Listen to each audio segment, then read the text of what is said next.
তোমাকে মানুষ যত কষ্ট দিবে তুমি তত বেশি চুপ থাকবা, আর তোমার সব অভিযোগ, তোমার সব কষ্ট আল্লাহর উপরে ছেড়ে দিবা। মনে রাখবা, জালিমের দিন একদিন না একদিন শেষ হবে। কেউ তোমার দীর্ঘশ্বাসের কারণ হবে, কেউ তোমায় কষ্ট দিবে আর আঘাত করবে, সে খুব বিন্দাস আরামে থাকবে, এটা কোশ্চেন কালো সম্ভব নয়, কারণ এটা ন্যাচার অফ ল, এটা রিভেঞ্জ আছে। এমন একটা সময় আসবে যে তোমাকে কাঁদিয়েছে সে একদিন কাঁদবে, এটা কিন্তু পৃথিবীর নিয়ম, বাস্তবতা এইটা। এর জন্য মাথায় রাখবা, তোমাকে যে মানুষ যতই কষ্ট দিক না কেন পাল্টা গালি দিবা না। তোমার ভরসার জায়গায় একজন আওয়াজ দিয়ে বলে তিনি কে, তাহলে বোঝা গেল জুলুমের শেষ রক্ষা কখনো ভালো হতে পারে। জালেমকে আল্লাহর উপর ছেড়ে দাও, কাউকে নিয়ে কোনো অভিযোগ রাখবা না। যে তোমাকে যত বেশি কাঁদাবে সে জীবনে তত বেশি কষ্ট পাবে, কারণ কোনো বান্দা যখন বান্দায় কষ্ট দেয় আল্লাহ সব সহ্য করলো, বান্দা যখন কষ্ট দেয় এটা সহ্য করে না, কারণ আল্লাহ তো বান্দাকে ভালোবাসে। যখন এক বান্দা আরেকজন বান্দাকে কষ্ট দেয় আল্লাহর আরশ পর্যন্ত কেঁপে যায়। আল্লাহ এটা পছন্দ করে না, বরদাস্ত করতে পারে না আল্লাহ তাআলা এটা। এজন্য প্রিয় ভাইয়েরা, জুলুমের শিকার যতই হন না কেন ভরসা এবং সবর করবেন একজনের জন্য। আওয়াজ দিয়ে বলেন তিনি কে। পৃথিবীতে আল্লাহ তাআলা অনেক মহিয়সী নারী পাঠিয়েছেন, জান্নাতি নারী পাঠিয়েছেন, অনেক উত্তম নারী পাঠিয়েছেন, তবে ইমানের পরীক্ষার ক্ষেত্রে, ইমানের পরীক্ষা, এই পরীক্ষাতে সবচেয়ে বেশি যিনি আগিয়ে, সবচেয়ে যিনি বেশি উঁচু লেভেলের মানুষ, উঁচু লেভেলের নারী, তার নাম হচ্ছে আসিয়া রাদিয়াল্লাহু তাআলা আনহা। নামটা কি? বিবি আসিয়া। ইনি এমন একজন নারী ছিলেন, নবী করিম সাল্লাল্লাহু আলাইহি ওয়াসাল্লাম একবার মাটিতে রেখা টানলেন, রেখা, 4টা রেখা। বললেন কয়টা রেখা? 4টা রেখা। বললেন সাহাবা একরাম দেখে, সাহাবা একরাম বলো এইটা কি?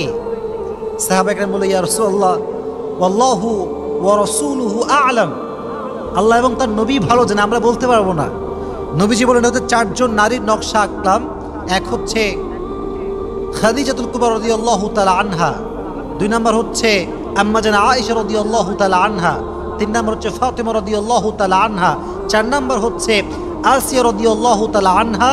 এরা হচ্ছে পৃথিবীর 4জন শ্রেষ্ঠ নারী যাদের প্রশংসা আল্লাহ নিজেই করেছে। সুবহানাল্লাহ পড়ে। তাহলে মোট কয়জন নারী আছে?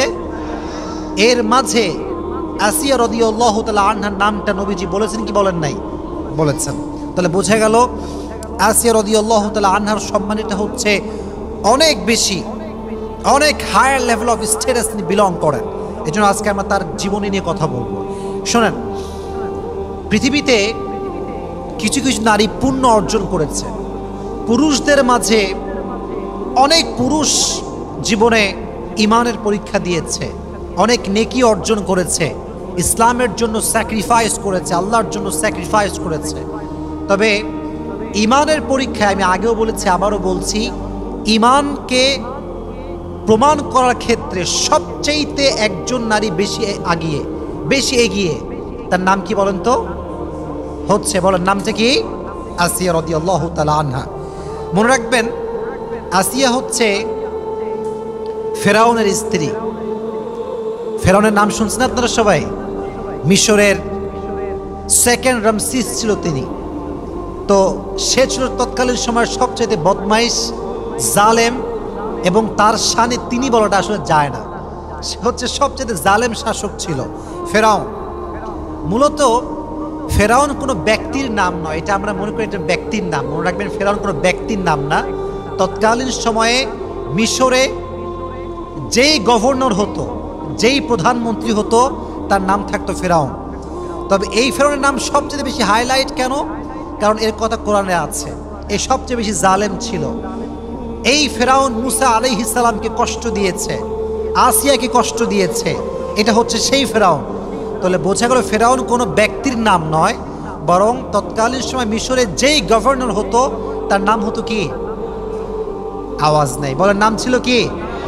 ফেরাউন। তাহলে ফেরাউন কোনো ব্যক্তির নাম নয়। প্রিয় ভাইয়েরা, মনে রাখবেন, যার স্বামী বড়লোক হয়, যার ছেলে বড়লোক হয়, যেই মেয়ের বাপ বড় লোক হয় এদের ইগো সমস্যা হয়। কথা ঠিক আছে না যুবক ভাইরা বলো? বাপের টাকা বেশি হলে মেয়েদের ভাবের কোনো অভাব নাই। তো দেখেন, ফেরাউন তৎকালীন সময়ের প্রধানমন্ত্রী, আমাদের দেশের প্রধানমন্ত্রীর নাম কি? শেখ হাসিনা। তৎকালীন সময়ের নাম কি ছিল? ফেরাউন, সেকেন্ড রামসিস।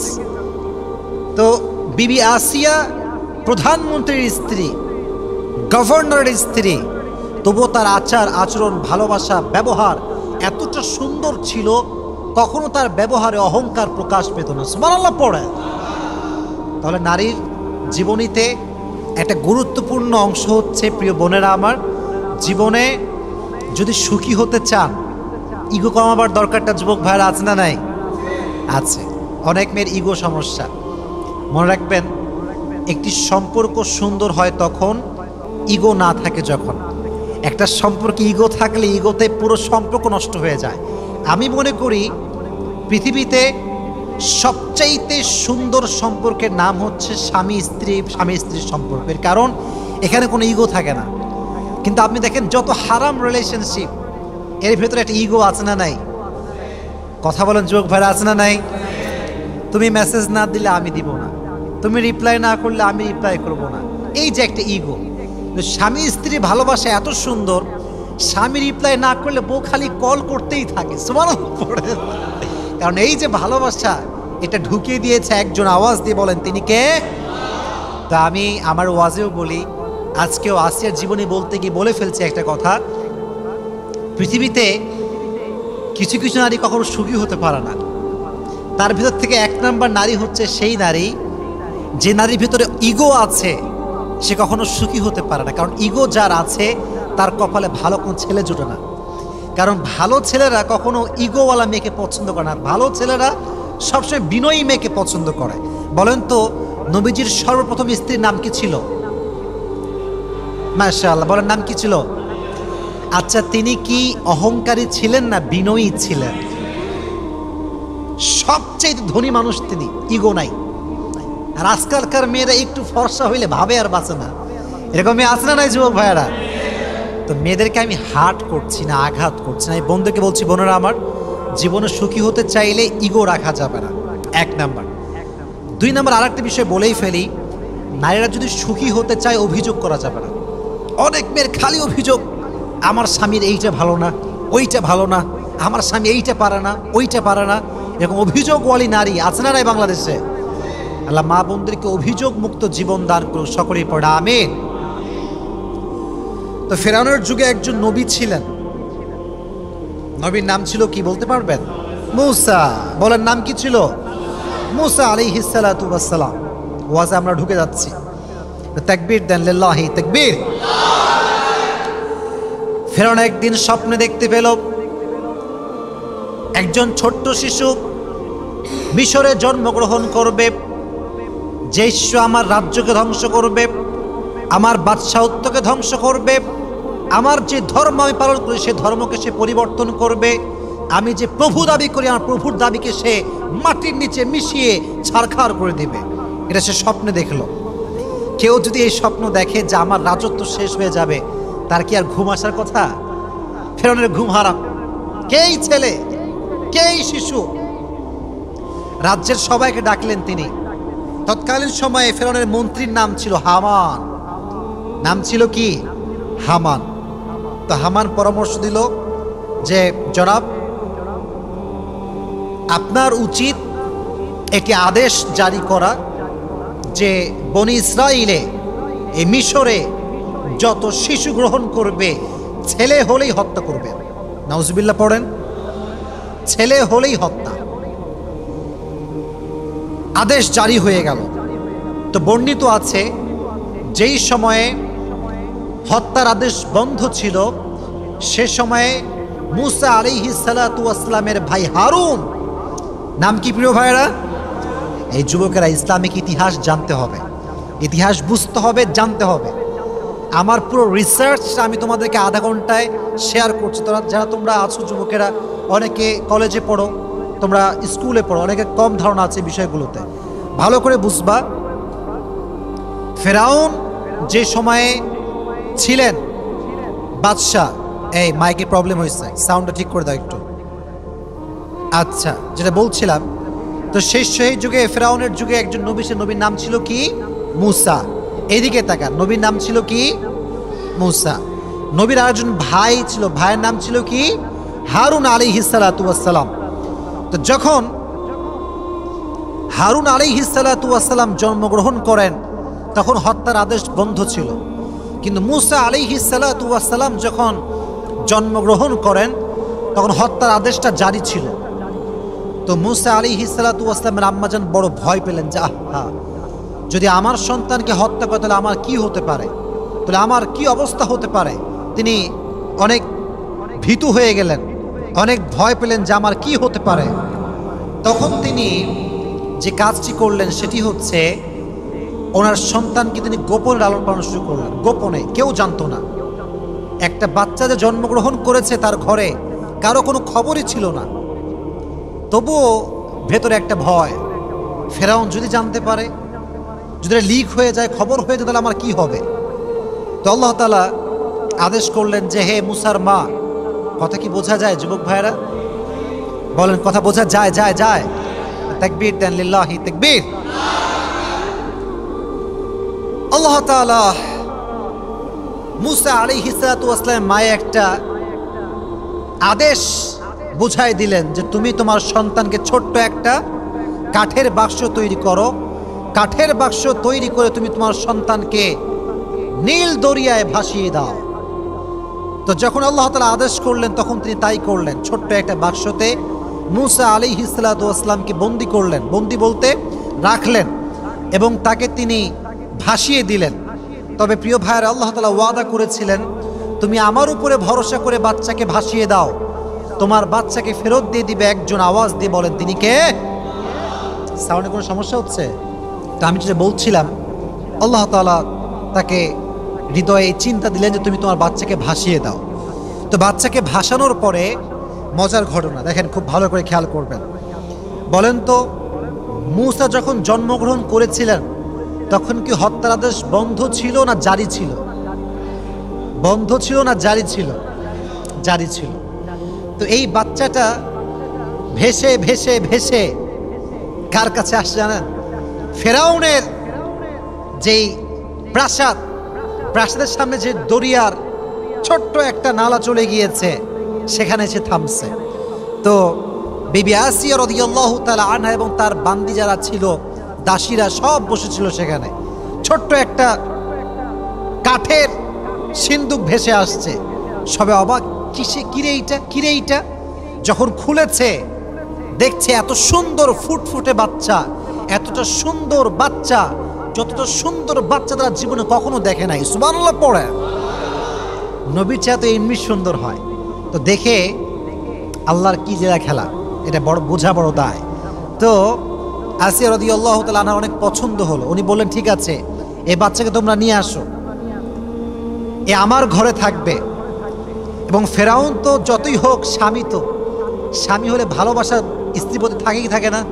থাকে, ভালোবাসা থাকেই। তো বিবি যখন বলছে এটা আমার পছন্দের বাচ্চা, এটা আমার লাগবেই লাগবে, তখন ফেরাউন বলছে ঠিক আছে যাও, কোনো সমস্যা নেই, আমি একে রাখবো। দেখেন আল্লাহ তাআলার ওয়াদা কতটা সত্য।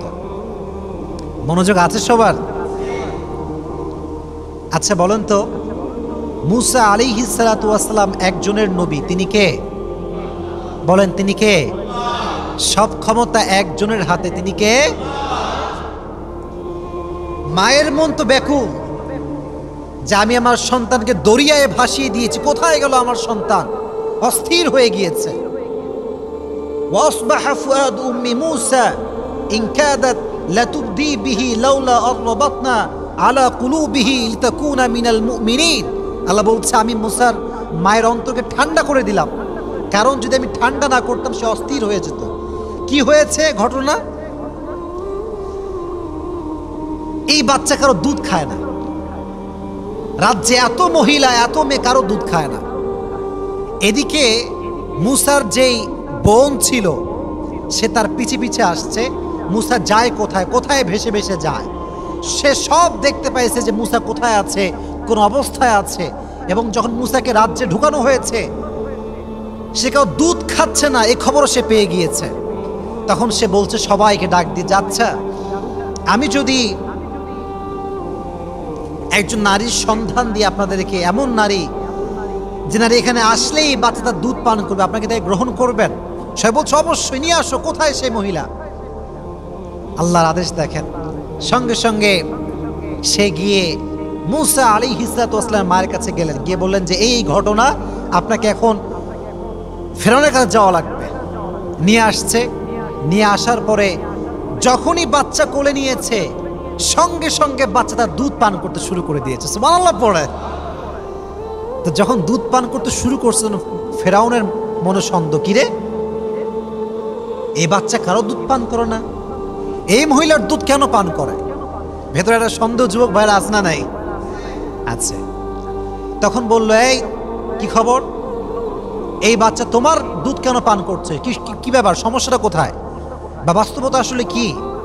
তখন সে বলল যে দেখুন, আমি এমন একজন নারী, এমন একজন মহিলা যে আমার কাজই হচ্ছে বাচ্চাদেরকে দুধ পান করানো।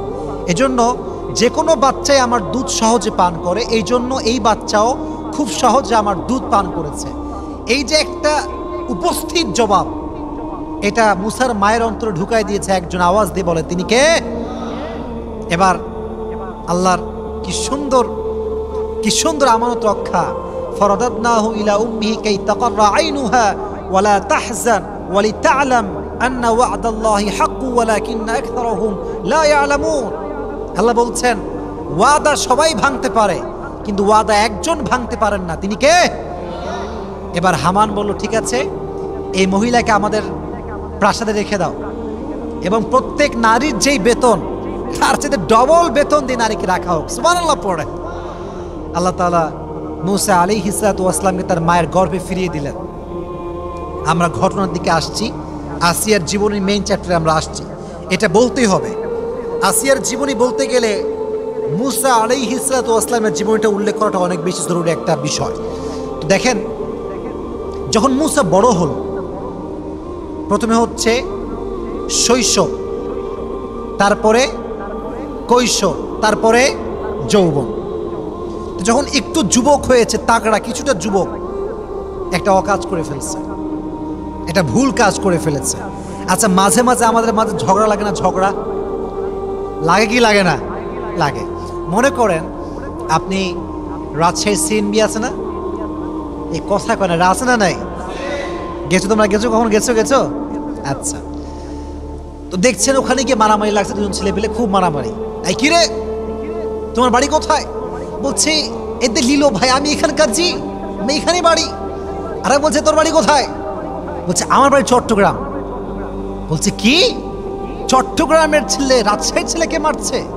এটা কিভাবে সম্ভব? আপনি দিলেন এখানে ঘুষি, কারণ আমার পক্ষের লোক রাজশাহীর লোক মায়ের খায়, এটা সহ্য করা যায় না। লে ঘিরেলে মারামারি শুরু হয়ে গেল। তো ব্যাপারটা এরকম হয়েছে। মুসা আলাইহিস সালাম রাস্তা দিয়ে হাঁটছেন, হঠাৎ করে দেখছেন যে দুজন মারামারি করছে।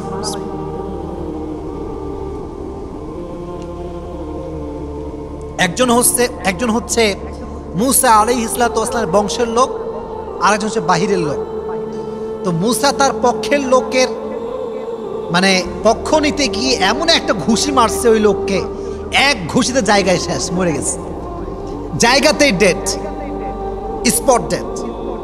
এখন বলেন তো, হত্যা করলে একটা রাষ্ট্রীয়ভাবে শাস্তি আছে না নাই? সে মারা গিয়েছে। এই খবর আসে ফেরাউনের কানে। ফেরাউন বলছে, কি এত বড় সাহস, হত্যা করে ফেলেছে, ধরো মুসাকে। কোথায় মুসা? এখন আসিয়া রাদিয়াল্লাহু তাআলা অনেক চিন্তিত, কারণ সে তো আমার সন্তানের মতো, তাকে যদি হত্যা করা হয়, মা হিসেবে ভিতরে একটা কষ্ট আছে না নাই? কষ্ট পাবেন তিনি। তো বললেন যে ঠিক আছে, আমার রাজ্যের একজন লোক দরকার, যে মুসাকে এই পেগাম দিবে যে মুসা যেন রাষ্ট্রের এই প্রাসাদে আর ফিরে না আসে। তখন তার একজন লোক ছিলেন, বিশেষ লোক, তাকে তিনি পাঠালেন মুসার কাছে। গিয়ে বলল, ইয়া মুসা, তোমাকে রাষ্ট্রের পক্ষ থেকে হত্যা করার আদেশ দেওয়া হয়েছে। ফখরুজ ইন্নী লাকা মিনান নাসিহিন, তুমি বের হয়ে যাও, আমি তোমার কল্যাণকামী একজন লোক, এখান থেকে বের হয়ে যাও।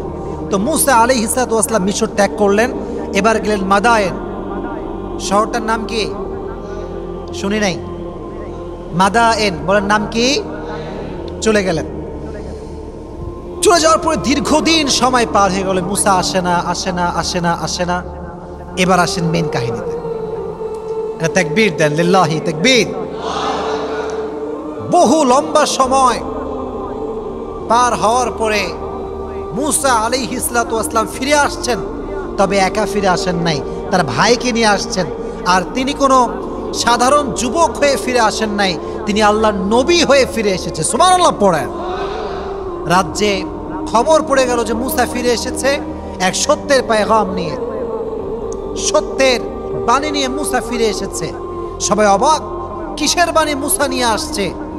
রাষ্ট্রের প্রজা, মন্ত্রীবর্গ, প্রাইম মিনিস্টার সব এক জায়গায় বসে গিয়েছে। কি খবর? মুসা কি বলবে আমাদের জন্য? মুসা প্রথমে এসেই বলল, ক্বালা ইয়া কওমি ইবুদুল্লাহা মা লাকুম মিন ইলাহিন গায়রু। প্রত্যেক নবীর একটা মেসেজ সেম ছিল। মেসেজটা হচ্ছে ইবাদতের যোগ্য, উপাসনার যোগ্য পৃথিবীতে কোনো মূর্তি নয়, কোনো শিরকি কাজ করা যাবে না, ইবাদত করতে হবে শুধুমাত্র একজনের। তিনি কে? ফেরাউনের মাথা গরম। ফেরাউন কয়, আরে আমি হলাম প্রভু, আমি হলাম রব, আমি হলাম খোদা, আর সে কোন খোদার কথা কয়? নাউজুবিল্লাহ পড়লেন না যুবক ভাইয়েরা? মাথা গরম। বলে ধরো মুসাকে, ওর সাহস কোত্থেকে আসলো এইটা?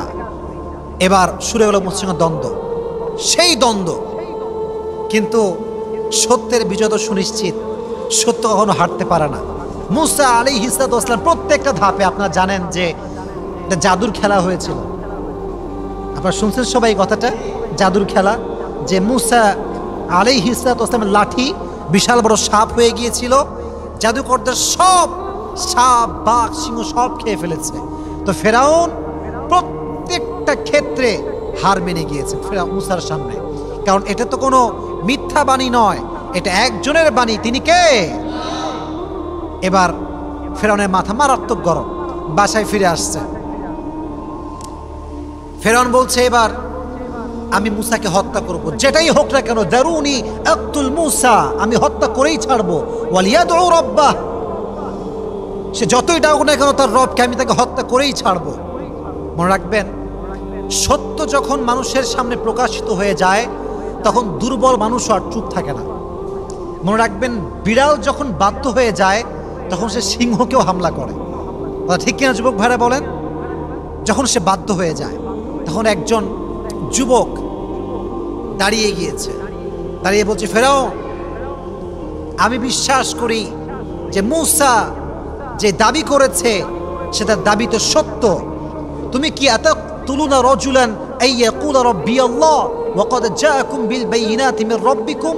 তুমি কি এমন যুবককে হত্যা করবে যে সত্যর বাণী নিয়ে আসছে, যে সত্যের পতাকা নিয়ে আসছে, যে সত্যের বাণীকে সমুন্নত করবার জন্য এসেছে? তুমি কি এমন যুবককে হত্যা করবা?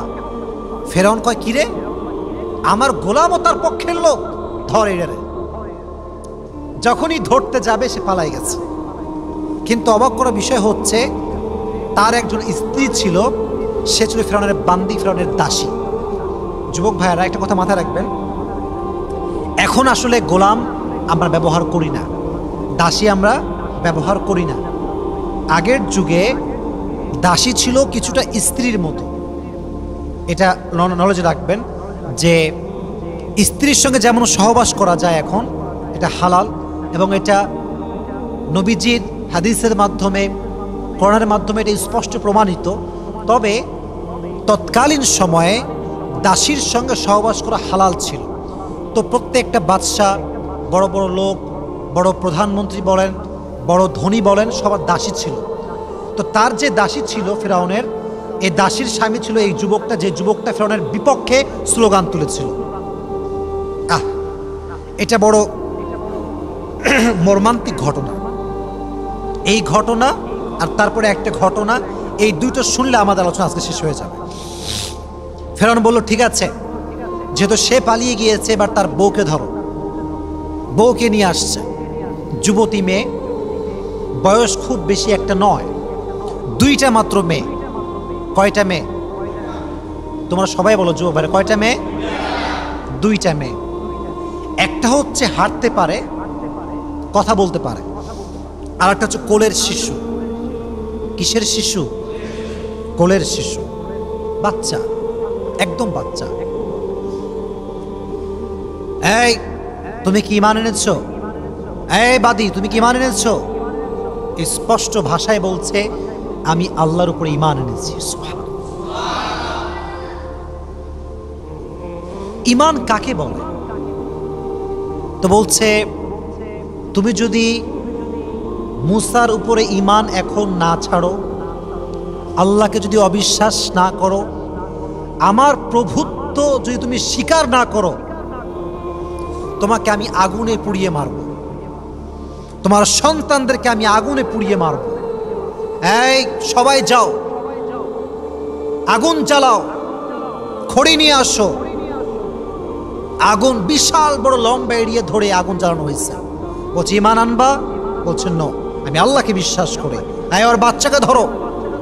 ঠাস করে, যে বড় মেয়েটা ছিল, বেশি বড় না, ছোট্ট, তবে কথাও বলতে পারে, হাঁটতেও পারে, অবুঝ শিশু, ধরে টেনে হিচড়ে নিয়ে যাচ্ছে। ফিরআউন বলছে, তুমি জাস্ট এই কথা বলো যে তুমি আমাকে বিশ্বাস করো প্রভু হিসেবে, তোমার মেয়েকে আমি ছেড়ে দেব। কিচ্ছু বলছে না, চুপচাপ। আপনি বলছেন ঈমান কাকে বলে?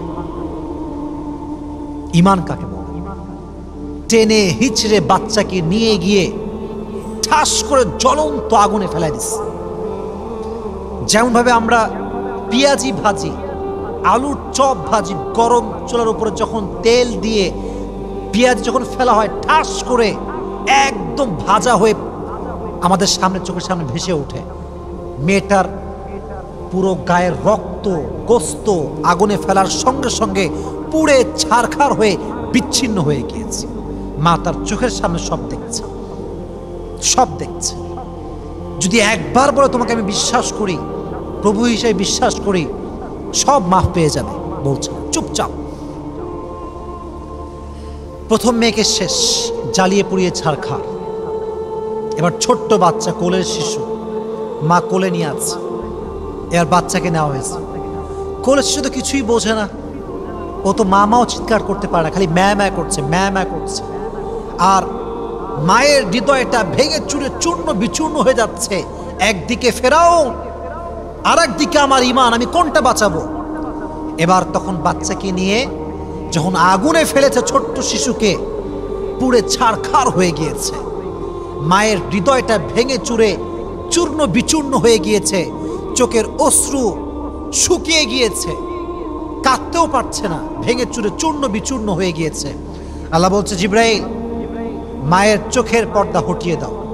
চোখ খুলে গেল, দেখতে পেল তার সন্তান মারা যাচ্ছে, মেয়ের রুহুটা কবজ হচ্ছে, বের হচ্ছে। সচক্ষে মেয়েকে দেখতে পাওয়া শুরু করেছে সে।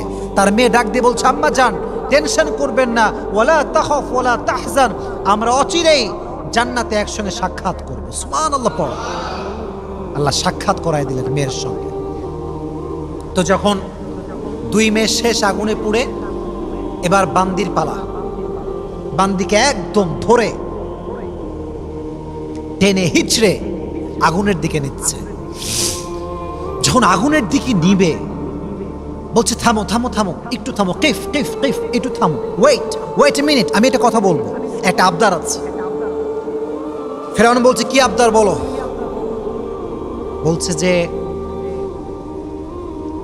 আমি যখন পুড়ে যাব, আমার হাড্ডি আর আমার দুই মেয়ের যে হাড্ডি আছে, এই তিনটাকে তোমরা এক জায়গায় দাফন করবা, একই কবরে দাফন করবা। ফেরাউন বলল, ঠিক আছে যাও, তোমার এই আবদারটা রাখা হলো। যখন মাকে জ্বালিয়ে পুড়িয়ে ছারখার করে দেওয়া হলো, মায়ের হাড্ডি দাফন করা হলো সন্তানের হাড্ডির সঙ্গে। 2000 বছর, হাদিস থেকে বলছি, 2000 বছর পরে নবীজি মেরাজে গেলেন। বাইতুল মাকদাস থেকে যখন তিনি উপরে উঠবেন, জান্নাতের সুঘ্রাণ ভেসে আসছে, জান্নাতের সুগন্ধি ভেসে আসছে। নবীজি বলছেন, এই সুগন্ধি কোত্থেকে আসছে ইয়া জিবরাইল? জিবরাইল বলছে, নবী হে, 2000 বছর আগে ফেরাউনের বাদীকে হত্যা করা হয়েছে আগুনে পুড়িয়ে, তার সন্তান সহ ওই যে তাদেরকে দাফন করা হয়েছে যে মাটিতে, সে মাটির থেকে আজব জান্নাতের সুঘ্রাণ ভেসে আসছে। সুবহানাল্লাহ পড়ায়। ঈমান কাকে বলে? ঈমান হারায়নি। যখন তারা এভাবে মারা গেল, আসিয়া চোখের সামনে সব দেখতে পেয়েছে। আসিয়া আলাইহিস সালাতু ওয়াস সালাম দেখার সঙ্গে সঙ্গে প্রকাশ্যে ঈমান এনেছে যে আমি আজ থেকে ঘোষণা করলাম আমার রব একজন, আমার প্রভু একজন, আমার স্রষ্টা একজন। আওয়াজ দিয়ে বলেন তিনি কে? ঈমান কাকে বলে? ঈমান কাকে বলে? তো আসিয়া যখন ঈমান আনছে, ফেরাউনের মাথা গরম।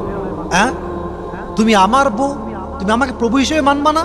এটা কেমন করে সম্ভব? আসিয়াকে ধরো, আটক করো। শুরু হলো নির্যাতন।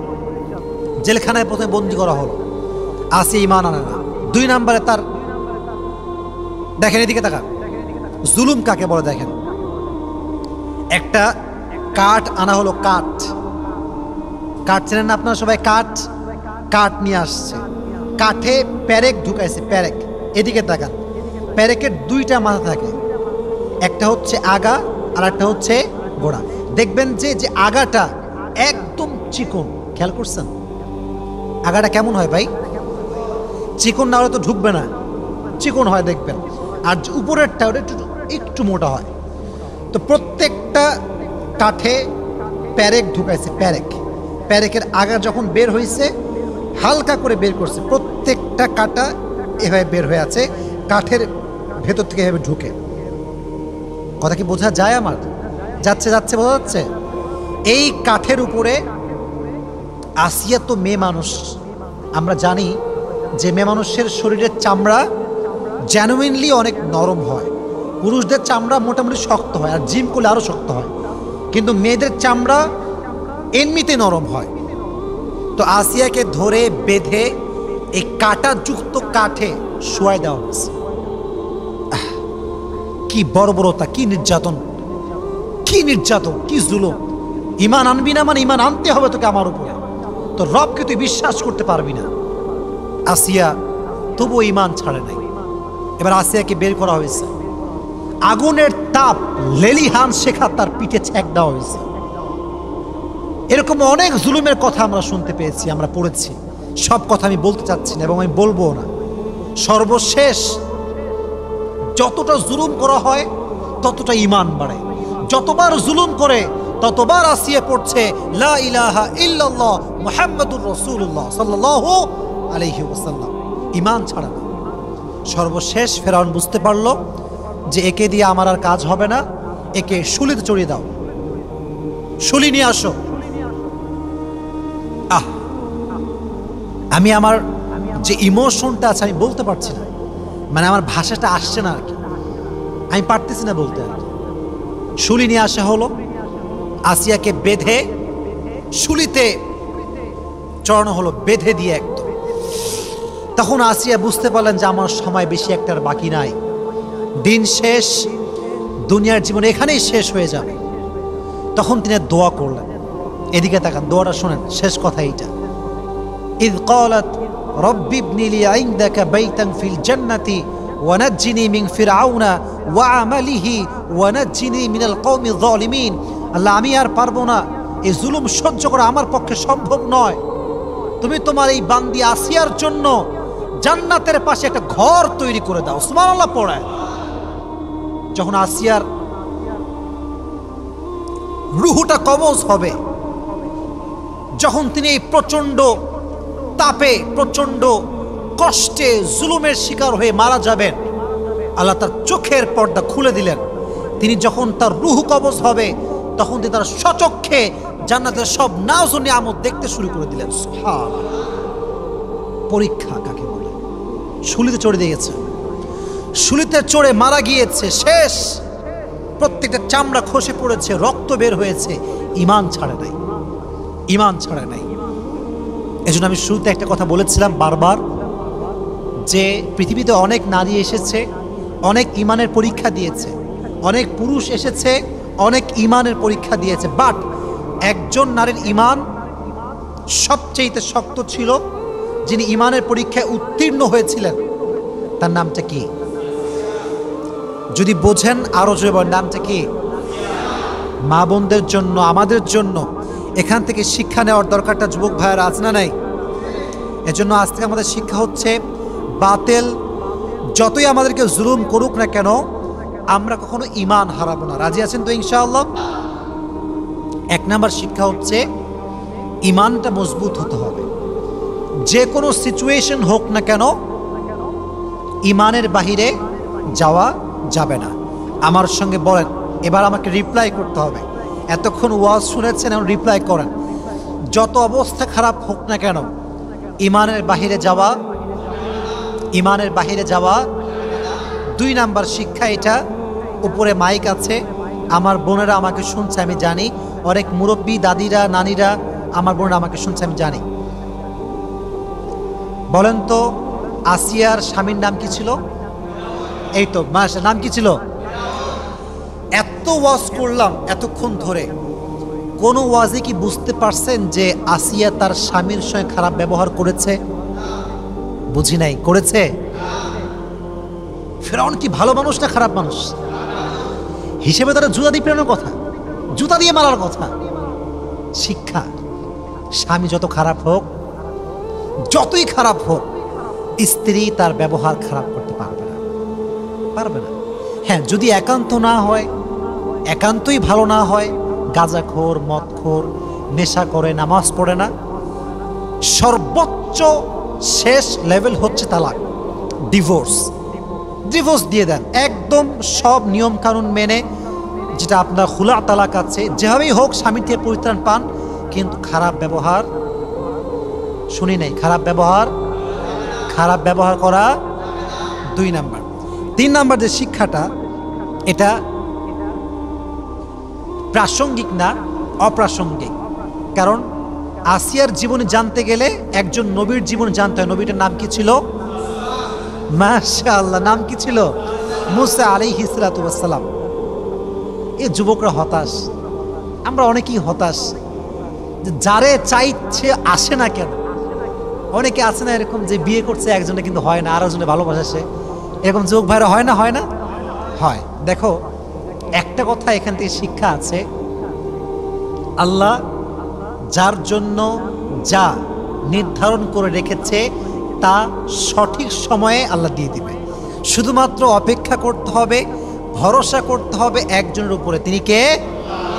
দেখেন, বাচ্চাকে ধরে, ছোট্ট বাচ্চাকে ধরে একটা ছোট্ট টেবিলে ছোট্ট একটা বাক্সে ঢুকায় ভাসায় দিছে।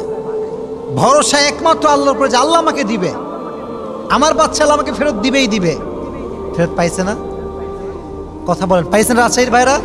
পাইছে। তাহলে বোঝা গেল, যে কোনো জিনিস তোমার জীবনে চাওয়া পাওয়া থাক না কেন, ভরসা এবং চাওয়ার জায়গা একজনের কাছে। তিনি কে? মানুষের কাছে যত বেশি আশা করবা তত বেশি কষ্ট পাবা। মানুষ হচ্ছে সবচেয়ে বড় বেঈমান। যার কাছে যত বেশি আশা রাখবা সে তোমাকে তত বেশি ভাগবে। এজন্য কারো কাছে চাওয়ার কোনো দরকার নাই। প্রত্যেকটা সময় মোনাজাত করে হাত তুলে দোয়া করবা একজনের কাছে। তিনি কে? 3 নাম্বার। 4 নাম্বার হচ্ছে, জুলুম করে কেউ কখনো মুক্তি পায় না। কথা কি বোঝা যায়? কথা বলেন, বোঝা যায়? জুলুমের শেষ পরিণাম খারাপই হয়।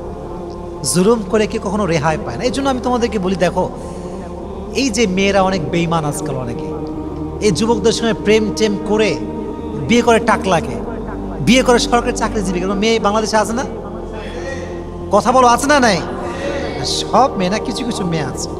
তো যেই হোক, আমি কাউকে আঘাত দিচ্ছি না। আমার কথা হচ্ছে, তোমাকে মানুষ যত কষ্ট দিবে তুমি তত বেশি চুপ থাকবা, আর তোমার সব অভিযোগ, তোমার সব কষ্ট আল্লাহর উপরে ছেড়ে দিবা। মনে রাখবা, জালেমের দিন একদিন না একদিন শেষ হবে। কেউ তোমার দীর্ঘশ্বাসের কারণ হবে, কেউ তোমায় কষ্ট দিবে আর আঘাত করবে, সে খুব বিন্দাস আরামে থাকবে, এটা কোশ্চেন কালো সম্ভব নয়। কারণ এটা ন্যাচার অফ ল, এটা রিভেঞ্জ আছে। এমন একটা সময় আসবে যে তোমাকে কাঁদিয়েছে সে একদিন কাঁদবে। এটা কিন্তু পৃথিবীর নিয়ম, বাস্তবতা এইটা। এর জন্য মাথায় রাখবা, তোমাকে যে মানুষ যতই কষ্ট দিক না কেন পাল্টা গালি দিবা না। তোমার ভরসার জায়গায় একজন আওয়াজ দিয়ে বলে তিনি কে? তো ফেরাউন যতই জুলুম করুক না কেন মরছে কিন্তু পানির তলে ডুবে। কোথায় ডুবে মরছে? পানির তলে। ঘটনা আপনারা জানেন না সবাই? যখন ডুবে মরছে তখন বলছে হায় হায় হায়, আমি ঈমান আনলাম, এবার আমি বিশ্বাস করি মুসা আল্লাহর নবী, আল্লাহ তুমি এক, আর কেউ নাই। মরার সময় ঈমান আনছে। এই মরার সময় ঈমানের কোনো লাভ কি আছে? আসলে আছে? নাই। তাহলে বোঝা গেল জুলুমের শেষ রক্ষা কখনো ভালো হতে পারে। জালেমকে আল্লাহর উপর ছেড়ে দাও, কাউকে নিয়ে কোনো অভিযোগ রাখবে না। যে তোমাকে যত বেশি কাঁদাবে সে জীবনে তত বেশি কষ্ট পাবে। কারণ কোনো বান্দা যখন বান্দায় কষ্ট দেয়, আল্লাহ সব সহ্য করলো, বান্দা যখন কষ্ট দেয় এটা সহ্য করে না। কারণ আল্লাহ তো বান্দাকে ভালোবাসে। যখন এক বান্দা আরেকজন বান্দাকে কষ্ট দেয়, আল্লাহর আরশ পর্যন্ত কেঁপে যায়। আল্লাহ এটা পছন্দ করে না, বরদাস্ত করতে পারে না আল্লাহ তাআলা এটা। এজন্য প্রিয় ভাইয়েরা, জুলুমের শিকার যতই হন না কেন, ভরসা এবং সবর করবেন একজনের জন্য। আওয়াজ দিয়ে বলেন তিনি কে? সর্বশেষ কথা, এবং এটা আমার ওয়াজের শেষ কথা, সেটা হচ্ছে এই আল্লাহর সঙ্গে, এটা আমার জীবনের এমন একটা লেসন, এটা আমি শিখেছি আজকে। এটা আমি আগে জানতাম না, এটা আমি আজকে শিখেছি। এটা শুনে আমরা দোয়া করব। আপনার সবার মনোযোগ আছে? সবার শুনে মনোযোগ আছে সবার? আচ্ছা, একটু পানি খেয়ে নেই। যে দামি কথা বলবো, একটু ক্লান্ত হয়ে গেছি, একটু পানি খেয়ে নেই।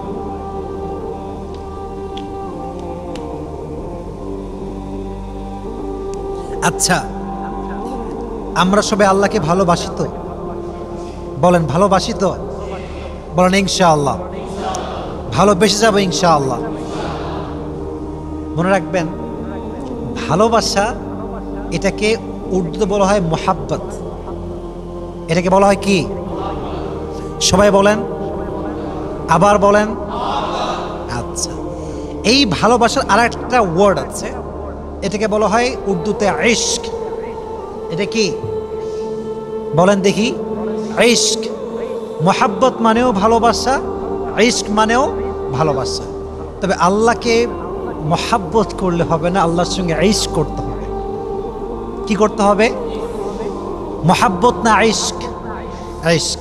এবার শোনেন, मोहब्बत काके बोला? मैं आपसे सुनছিলাম, मोहब्बत एक ऐसा चीज़ है जब कोई किसी को मोहब्बत करता है तो उसका भी ख्याल होता है, अपना भी ख्याल होता है। लेकिन इश्क एक ऐसा चीज़ है जब कोई किसी से इश्क करता है तो अपना ख्याल नहीं रहता, सिर्फ उसका ख्याल रहता है। ভালোবাসা হচ্ছে এমন জিনিস, যখন কেউ কাউকে ভালোবাসে তখন শুধুমাত্র তারও খেয়াল থাকে এবং যে তাকে ভালোবাসে তারও খেয়াল থাকে, উভয়ের খেয়াল থাকে। কিন্তু ইশক এমন একটা জিনিস, যখন কেউ কাউকে ইশক করে ফেলে তখন সে নিজেকে ভুলে যায়, শুধু তার খেয়াল থাকে যাকে সে ভালোবাসে। এজন্য আসিয়া আলাইহিস সালাতু ওয়াস সালাম যখন সূর্যে মারা যাচ্ছেন, শেষ জীবনের শেষ লগ্নে আছেন, নিজের দিকে খেয়াল করেন নাই, ভেবেছেন এক সত্তার কথা। আওয়াজ দিয়ে বলেন তিনি কে? দিস ইজ কল্ড ইশক, দিস ইজ নট মোহাব্বত। এটা ভালোবাসা না, এটা হচ্ছে ইশক। ইশক মানে হচ্ছে আমি যাকে ভালোবাসবো শুধু তাকে নিয়ে ভাববো। দুনিয়ার মানুষ কি ভাবলো, কে গালি দিল, কে ক্রিটিসাইজ করলো, দেখার সময় আমার কাছে না। এই যে দেখেন আমার মুখে, এটা কি ভাই? এটা কি? এটা কি?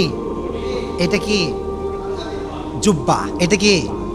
দেখবেন দাড়ি রাখলে কিরে জঙ্গি হয়ে গেলে না, কিরে বুড়া হবি না, কিরে অকালে, এরকম লোক আছে না? তোমাদের কথায় আওয়াজ না, এরকম লোক আছে না? আবার দেখবা যদি মেয়ের বয়স 18 হয়, 19 হয়, 20 হয়, বোরকা পড়লিরই নানি, দাদি, খালাম্মা, চাচি, মেয়ের বয়স 19। মনে রাখবেন, যদি আপনি আল্লাহকে ভালোবাসেন আপনাকে এগুলো সহ্য করতে হবে, কিছু করার নাই, জুলুমের শিকার হতেই হবে।